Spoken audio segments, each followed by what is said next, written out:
안녕하세요. 2월 2일 가정에서 함께하는 새벽기도에 나오신 여러분들을 예수님의 존귀하신 이름으로 축복합니다.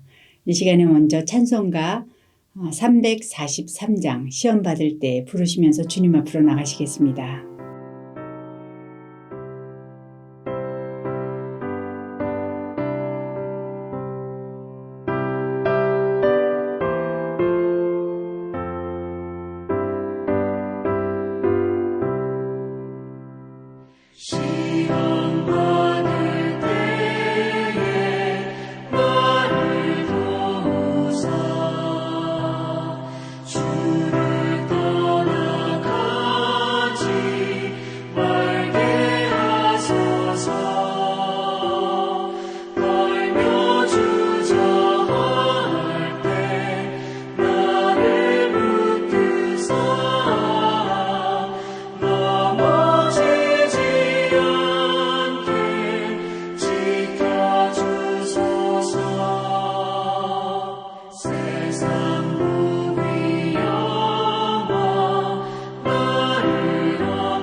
함께 기도하시겠습니다. 사랑하는 아버지 하나님, 은혜를 감사를 드립니다. 저희들에게 오늘 또 하루를 주시고 2월 한 달을 주시고 주님께서 저희와 함께 또 이렇게 걸어가실 것을 인하여 감사를 드립니다. 하나님, 날이 갈수록 세상이 많이 어지럽고 힘들지만 주님께서 주신 이 말씀 때문에 저희가 그 말씀에서 힘을 얻고 말씀에서 생명을 얻고 그래서 주님과 함께 걸어가게 하신 우리 주님의 이름을 찬양합니다. 특별히 이 시간에는 2월에 ANC 온누리 교회가 함께 드리는 합심기도 제목을 올려드립니다. 금요 기도회를 주님 앞에 올려드립니다. 오늘 저녁에 있을 송민호 목사님의 그 금요 집회 가운데 주님 성령으로 충만하게 채워주셔서 선교적 삶과 그 부르심에 대해서 말씀을 전하실 때 하나님 저희들의 마음에 감동이 있게 하시고 깨달음이 있게 하시고 회개와 결단이 있게 하시고 그래서 주님의 부르심이 합당한 삶을 살아갈 수 있도록 주님 은혜 내려주시기를 간절히 소원합니다. 말씀을 전하는 자와 듣는 자들이 성령 안에서 하나가 되게 하시고 우리 하나님의 뜻을 분별하는 그런 시간이 되게 하시고 저희들이 부르짖어 기도하실 때 주님께서 응답하시는 것을 경험하는 그런 복된 시간이 되게 하여 주시옵소서. 하나님, 오늘도 부족한 이 종이 주님의 말씀을 들고 섰사오니 하나님 긍휼히 여기시고 오직 하나님의 말씀만이 전파되게 하시고 그리고 듣는 모든 분들이 하나님의 말씀으로 받아들일 수 있도록 은혜 내려주시기를 간절히 소원하며 예수님 이름으로 기도드립니다. 아멘. 오늘 하나님께서 저희들에게 주신 말씀은 욥기 1장 13절에서 22절의 말씀입니다. 제가 받들어서 읽을 때 집에 계신 여러분들도 함께 소리내서 읽으시면 좋겠습니다. 하루는 욥의 자녀들이 그 맏아들의 집에서 음식을 먹으며 포도주를 마실 때에 사환이 욥에게 와서 아뢰되 소는 밭을 갈고 나귀는 그 곁에서 풀을 먹는데 스바 사람이 갑자기 이르러 그것들을 빼앗고 칼로 종들을 죽였나이다. 나만 홀로 피하였으므로 주인께 아뢰러 왔나이다. 그가 아직 말하는 동안에 또 한 사람이 와서 아뢰되 하나님의 불이 하늘에서 떨어져서 양과 종들을 살라버렸나이다. 나만 홀로 피하였으므로 주인께 아뢰러 왔나이다. 그가 아직 말하는 동안에 또 한 사람이 와서 아뢰되 갈대아 사람이 새 무리를 지어 갑자기 낙타에게 달려들어 그것을 빼앗으며 칼로 종들을 죽였나이다. 나만 홀로 피하였으므로 주인께 아뢰러 왔나이다. 그가 아직 말하는 동안에 또 한 사람이 와서 아뢰되 주인의 자녀들이 그들의 맏형의 집에서 음식을 먹으며 포도주를 마시는데 거친 들에서 큰 바람이 와서 집 네모퉁이를 치매 그 청년들 위에 무너짐으로 그들이 죽었나이다. 나만 홀로 피하였으므로 주인께 아뢰러 왔나이다 한지라. 욥이 일어나 겉옷을 찢고 머리털을 밀고 땅에 엎드려 예배하며 이르되 내가 모태에서 알몸으로 나았사온즉 또한 알몸이 그리로 돌아가올지라. 주시니도 여호와시리요 거두시니도 여호와시오니 여호와의 이름이 찬송을 받을지어다 하고 이 모든 일에 욥이 범죄하지 아니하고 하나님을 향하여 원망하지 아니하니라. 아멘.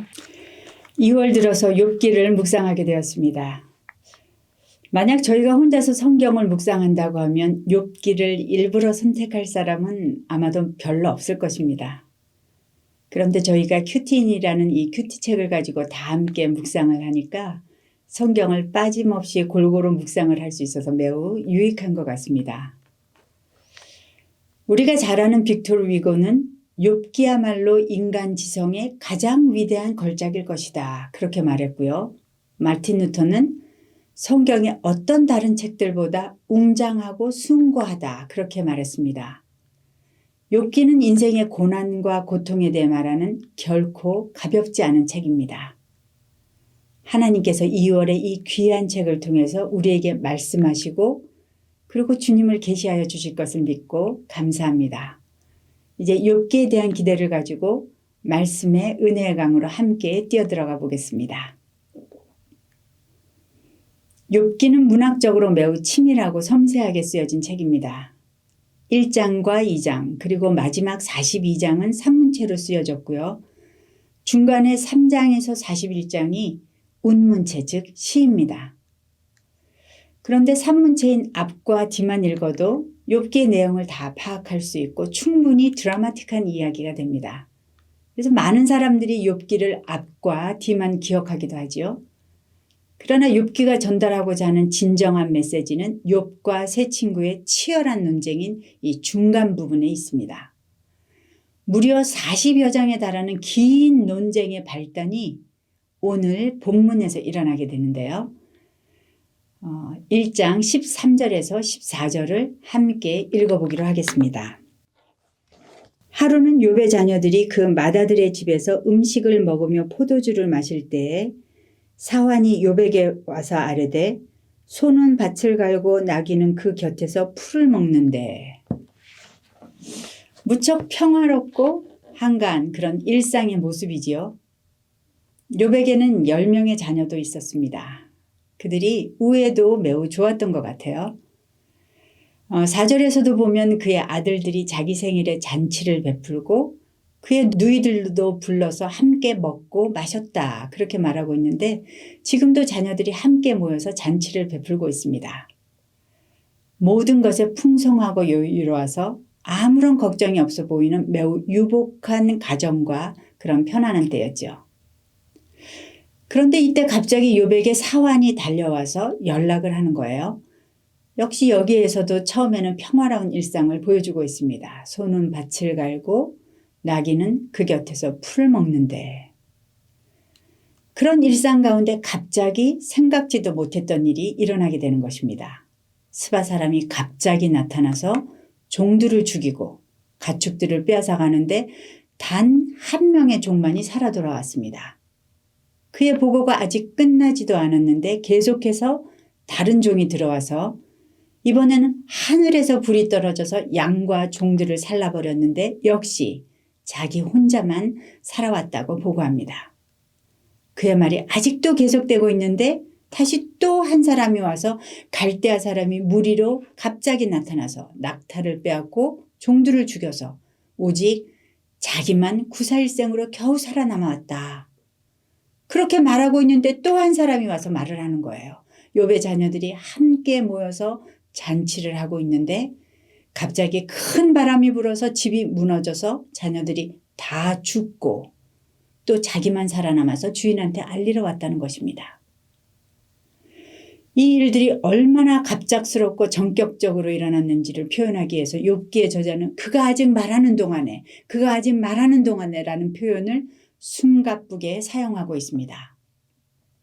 동서남북에서 동시다발적으로 갑자기 큰 재난들이 손쓸 겨를도 없이 일어난 것입니다. 가축 얼마가 죽었다는 것으로 시작한 피해 보고는 10명의 자녀들까지 모두 죽어버리는 더 이상의 재앙을 생각할 수 없을 정도로 큰 재난을 마지막으로 마무리됩니다. 그리고 매번 모든 재난은 오직 나만 살아남았다라는 처참한 말의 반복으로 끝나고 있습니다. 어떻게 이런 일이 일어날 수 있을까요?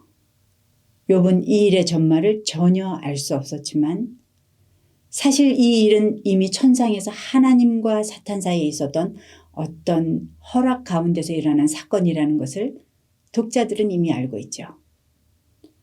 오늘 본문을 잘 이해하기 위해서 이제 어제 말씀을 잠시 살펴보기로 하겠습니다. 욥기 1장에는 매우 신비한 장면이 나오는데요. 바로 천상의 회의입니다. 이 천상의 회의에서 하나님과 사탄이 대화를 하고요.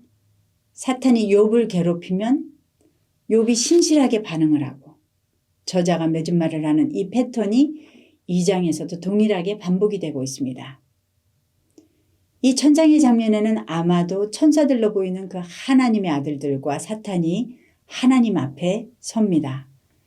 하나님께서 사탄에게 문득 욥을 자랑하시는 거예요. 네가 내 종 욥을 주위에서 보았냐? 그와 같이 온전하고 정직하여 하나님을 경외하고 악에서 떠난 자는 세상에 없어. 하나님도 이렇게 막 자랑을 하시는 분이시네요. 우리의 이름도 여러분과 저도 하나님의 자랑이 되면 참 좋겠습니다. 예수 그리스도 때문에 우리 모두는 이미 그렇게 하나님의 자랑이 되신 줄 믿습니다. 그런데 하나님께서 이렇게 욥을 자랑하시자 사탄이 아주 교활하게 하나님께 반박을 하는 거예요. 아니, 욥이 아무 이유 없이 하나님을 경외하겠습니까? 주께서 그와 그의 모든 소유들을 울타리로 둘러주셨으니까 하나님을 믿는 거지요. 주께서 복을 너무 많이 주셔서 그의 소유가 이 땅에 넘쳐나잖아요. 자녀도 10명이나 되고. 그렇지만 이제 주께서 욥이 소유한 모든 소유물을 쳐보십시오. 그리하시면 틀림없이 당신을 욕하고 떠날 것입니다. 사탄은 하나님을 경외하는 욥의 삶이 모두 하나님께서 복을 주셨기 때문이 아니냐. 그래서 하나님 앞에 욥이 바짝 엎드린 것이 아니냐. 그렇게 하나님의 말씀에 반박을 하고 있는 것입니다. 쉽게 말해서 복을 줬으니까 믿지라는 것입니다. 그러므로 이제 만약 하나님께서 그 모든 울타리를 걷어가 버리시면 당신이 그렇게 자랑하는 욥도 별 수 없이 하나님을 욕하고 돌아설 것이 분명하다. 그렇게 하나님 앞에서 욥을 참수하고 있습니다. 욥을 헐뜯으면서 거짓말로 비난하고 있는 거죠. 마귀의 이름은 거짓말쟁이, 참수하는 자입니다. 마귀는 사람에게나 하나님에게나 거짓말하고 관계를 이간질시킵니다.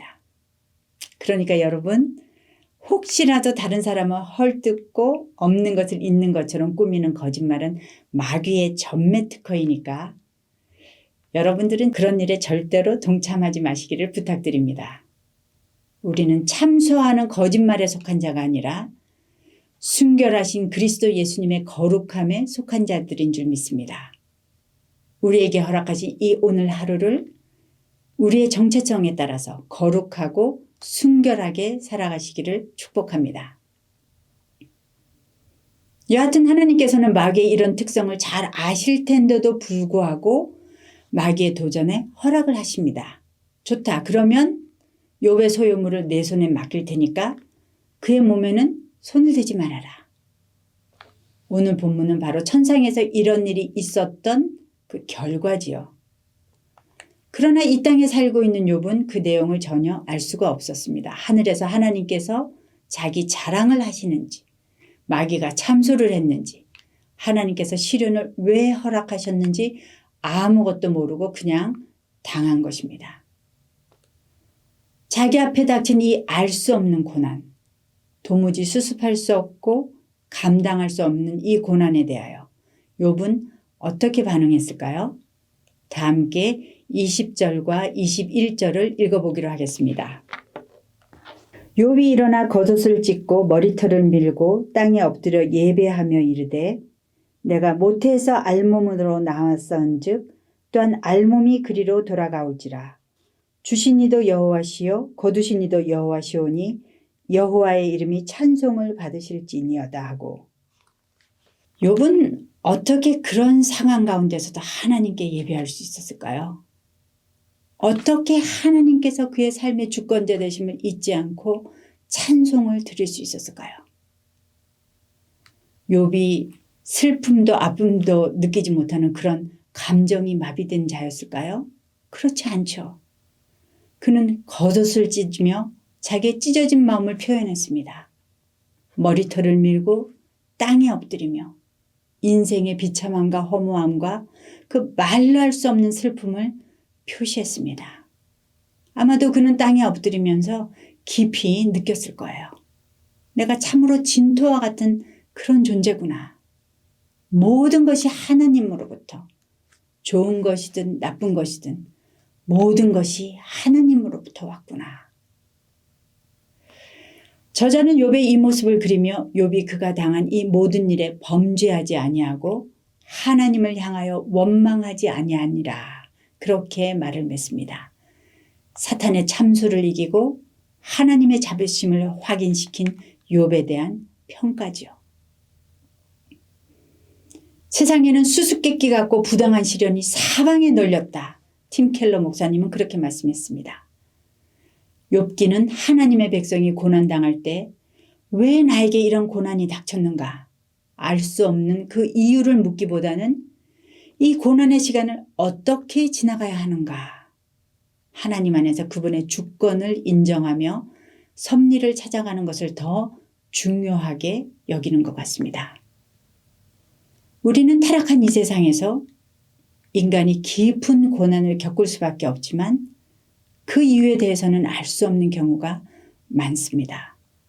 인생 가운데 겪는 고통과 고난이 죄의 결과이기는 하지만, 그러나 또한 모든 고난이 모두 그 특정한 죄의 결과는 아니라는 것이 성경의 관점입니다. 우리는 욥을 통해서 그것을 볼 수 있죠. 그가 받게 된 고난은 그가 저지른 어떤 특정한 죄의 결과가 아니라 도리어 하나님을 경외함으로 짊어지게 된 것입니다. 그러므로 우리는 고통을 지나가는 분에 대해서 함부로 판단해서는 안 될 것입니다. 저분은 교회를 열심히 나가는데 왜 저렇게 힘이 들지? 자녀들도 멋대로이고 경제적으로도 힘들고 왜 저렇게 또 맨날 아프지? 어쩌면 숨기고 있는 죄 때문에 그럴지도 몰라. 그렇게 생각하는 것은 큰 교만이고 잘못된 믿음이라는 것을 우리는 욥을 통해서 배우게 됩니다. 고난 앞에서 우리는 모두 겸손할 수밖에 없습니다. 고난당하는 사람들을 생각할 때 우리는 예수님을 생각합니다. 예수님께서도 이 땅에 오셔서 고난을 받으셨죠. 죄로 인해서 또는 알 수 없는 우리 인생의 고난과 달리 예수님은 죄가 없으셨는데 자원하여 고난을 받으셨습니다. 예수님의 고난은 우리를 생명으로 인도하신 고난이었습니다. 우리의 죄를 대속하기 위해서 죄값을 치러주신 예수님의 그 고난으로 우리는 구원을 받은 것입니다.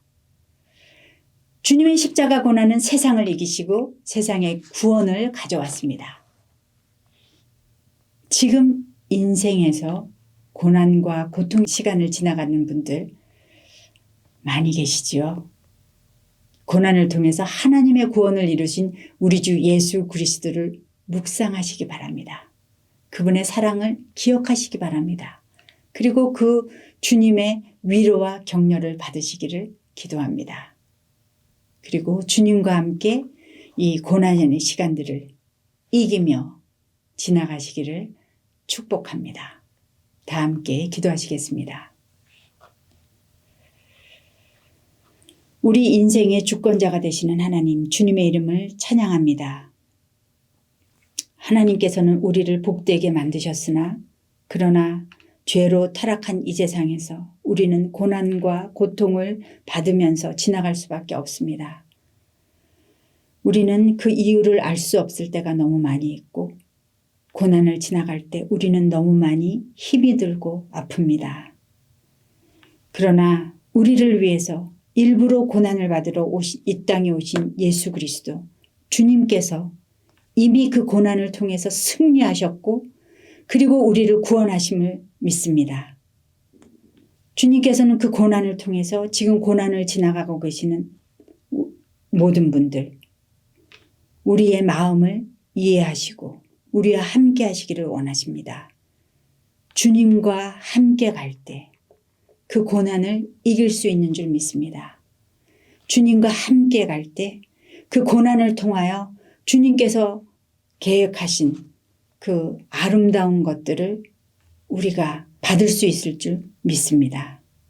하나님, 포기하지 않고 쓰러지지 않고 주님 손 붙잡고 그렇게 가서 이기는 우리가 되게 하여 주시옵소서. 하나님, 세상의 전쟁과 재난으로 인해서 너무나 많은 분들이 고통 가운데 있는데 하나님 긍휼히 여기시고 이 땅에 평화를 주시고 전쟁이 그치게 하시고 이기게 하여 주시옵소서. 우리의 모든 것 되시는 고난을 이기시고 승리하신 예수 그리스도 이름으로 기도드립니다. 아멘. 이제 주께서 주신 그 기도 제목들을 가지시고 각자 개인이 주님 앞으로 나가시겠습니다.